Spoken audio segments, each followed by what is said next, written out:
datang seorang jamaah menemui saya. Ustadz Somad, saya kena penyakit insomnia, gak bisa tidur malam. Jam 2 malam mata saya masih berkedip-kedip. Bismika Allahumma ahya wa amut, gak mempan. Sebabnya apa Pak? Sebabnya saya beli tanah. Setelah beli tanah, tanam kelapa sawit, dipupuk, dijaga, 3 tahun berbuah. Pas mau dipanen, sudah dipanen orang duluan. Ternyata tanahnya bermasalah, dibawa ke pengadilan, dia yang menang. Akhirnya sampai jam 2 malam gak bisa tidur. Apa yang terlintas dalam pikiran? Kenapa beli tanah, kenapa tanam sawit, kenapa beli tanah, kenapa tanam sawit, kenapa diambil orang, kenapa dulu gak ternak ikan aja, kenapa gak ternak puyuh. Berbulan-bulan gak bisa tidur. Akhirnya pergi ke psikiater. Pak psikiater, ya saya sudah 2 bulan gak tidur-tidur Pak psikiater. Akhirnya Pak psikiater buat resep. Ini obatnya, yang ini dimakan sebelum makan, yang ini dimakan setelah makan, yang ini 3 kali, yang ini 2 kali. Akhirnya memikirkan resep itu, makin gak bisa tidur. Dimakan, tertidur. Dosisnya habis, terbangun. Kenapa beli tanah, kenapa tanam? Setelah dimakan, muncul masalah baru. Terlalu banyak makan obat, terjadi kekacauan tubuh. Akhirnya kena buah pinggang, muncul masalah baru. Sampai akhirnya saya ketemu MP3 Ustadz. Saya dengarkan sebelum tidur malam. Begitu saya dengar, saya tertidur. Makanya saya tidak marah kalau ada jamaah tertidur. Itu menunjukkan jiwanya tenang. Karena dia tidak kena penyakit insomnia. Orang Amerika, orang Eropa, mobilnya mewah, apartemennya cantik, rumahnya megah, duitnya banyak, dolarnya bejibun, gak bisa tidur karena masalah hidup dunia. Kita naik angkot kelewatan gang. Itu menunjukkan apa? Di mana letak ketenangan itu? Huwallazi anzala sakinata fi qulubil mu'minin. Dia yang menurunkan ketenangan ke dalam hati orang yang beriman. Oleh sebab itu maka iman ini mesti disiram dengan ilmu. Majelis ilmu adalah majelis zikir. Majelis ilmu adalah majelis turunnya rahmat dan barakah. Majtama'a qaumun fi baitin min buyutillah. Sekelompok orang berkumpul di rumah Allah, yatsluna kitab Allah, membaca ayat-ayat Allah, wa yatadarasunahu fima bainahum, mengkaji isinya. Nazalat alaihimus sakinah, turun ketenangan. Wasyat bihimur rahmah, turun rahmat kasih sayang Allah. Haffat bihimul malaikah, dikelilingi oleh para malaikat. Wa dzakarahumullahu fi man indah, dibanggakan Allah Ta'ala dengan para malaikat. Tadi malam ketemu dengan murid dari Syekh Muhammad Yasin bin Isa Al-Fadani di Zawiyah Raudhah. Ketemu, cium tangan, barokah, zikir, sholawat, tenang jiwa. Lalu kemudian subuh ini ketemu dengan Abah Raud, ketemu dengan para penghafal Quran, ketemu dengan santri-santri, tenang jiwa. Tidak ada yang menenangkan jiwa ini selain daripada majlis zikir, majlis ilmu. Betapa meruginya ayam-ayam mati di lumbung padi. Benih tidak disiram, mati. Benih yang disiram dengan majlis ilmu tumbuh, tapi tidak berbuah. Maka mesti disiram pakai pupuk buah. Datang konsultasi. Ini kenapa tidak berbuah? Kenapa ini tidak berbuah? Karena ternyata dia mesti diamalkan. Sudah dapat ijazahnya, sudah talaqi, sudah halaqah, kenapa enggak berbuah? Belum diamalkan. Paksa-paksakan diri sebelum tidur malam, wudhu dulu, sholat witir. Paksa-paksakan diri bangun malam, tahajud. Paksa-paksakan diri siang, sholat qabliyah, sholat ba'diyah. Paksa-paksakan diri pagi, sholat duha. Paksa-paksakan diri, sholat subuh berjamaah. Barulah dia berbuah. Kalau dia tidak berbuah, dia hanya sekedar pokok kayu yang hanya membuat sampah saja.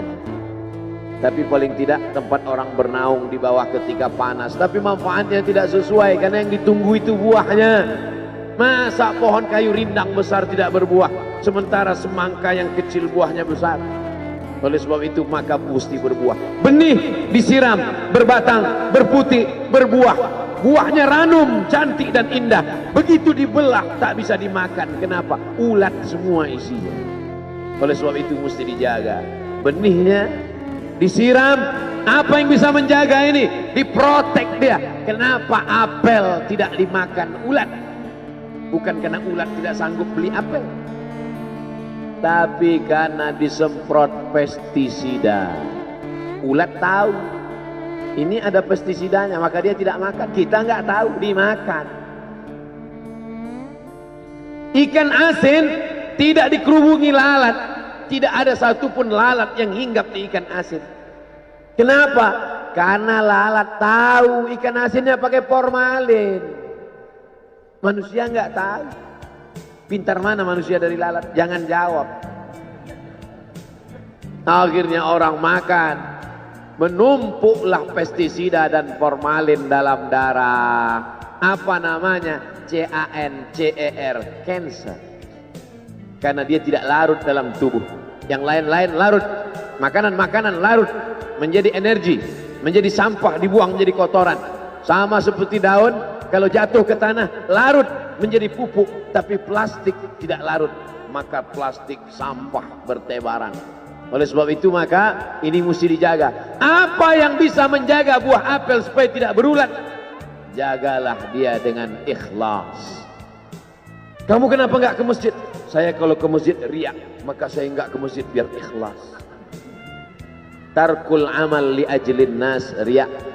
Kata Imam Fudail bin Iyad, tarkul amal li ajlin nas riya.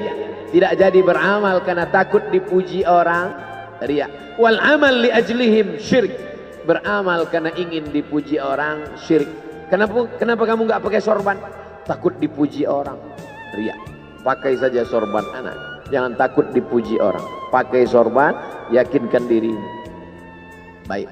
Ustaz, kenapa nggak pakai sorban? Ada masanya nanti pakai sorban. Tarkul amal li ajlin nas riya. Tapi beramal, tapi saya nggak tahan Pak Ustadz, dipuji orang. Luruskan, karena pujian pasti akan selalu datang. La'atiyannahum min baini aydihim wa min khalfihim wa an aymanihim wa an syama'ilihim. Datang dari depan, dari belakang, dari kanan, dari kiri, dari dalam. Alladzi yuwaswisu fi sudur, dari dalam, dari depan, dari belakang, dari kanan, dari kiri, dari dalam, dari dua aspek, minal jinnati wan nas, dari yang zahir, dari yang batin, berdatangan dia. La ughwiyannakum, aku akan goda anak cucu Adam. Sampai kapan?